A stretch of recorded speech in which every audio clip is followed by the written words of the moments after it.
জুলাইয়ের যারা পরাজিত শক্তি তারা তাদের বয়ানের ভিতরে দুইটা গুরুত্বপূর্ণ অনুষঙ্গ আমাদেরকে বারবার বলবার চেষ্টা করে এবং বিভিন্ন আলোচনাতেও তারা এই জিনিসগুলো রেইজ করেন। তার ভিতরে একটা হচ্ছে যে রাজ্জাকি ভাই বলছিলেন যে মুক্তিযুদ্ধের মুখোমুখি করা। আমাদেরকে প্রায় এই প্রশ্নটা জিজ্ঞেস করা হয় যে আপনারা জুলাইয়ের পক্ষের লোকরা মুক্তিযুদ্ধকে মুখোমুখি করছেন, এটাকে অসম্মান করছেন, ছোট করছেন।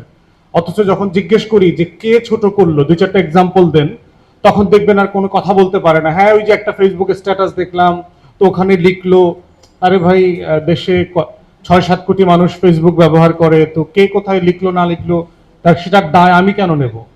আর দ্বিতীয়ত হচ্ছে জুলাই ব্যর্থ হয়েছে। কেন ব্যর্থ হয়েছে? এই দ্রব্যমূল্যের দাম তো আগের মতোই আছে, গ্যাসের সংকট চলতেছে, দেশে গণতন্ত্র নাই, রাজনৈতিক সহিংসতা চলছে, দেশ তো বদলাই নাই, সবকিছু আগের মতোই চলছে। তাহলে কি লাভ হইলো হাসিনাকে সরায়ে?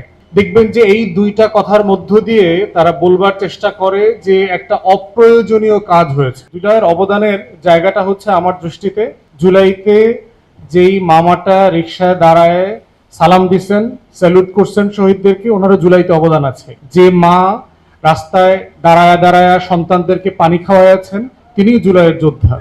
যেই রিক্সাওয়ালা, যেই সিএনজিওয়ালা বিনা টাকায় একটা লাশ ঢাকা মেডিকেলে পৌঁছে দিয়েছেন, উনিও জুলাই যোদ্ধা। যেই মানুষগুলো ভ্যান গাড়িতে করে লাঠি এনে দিয়ে ভেঙে দিয়ে গেছে, তিনিও জুলাই যোদ্ধা।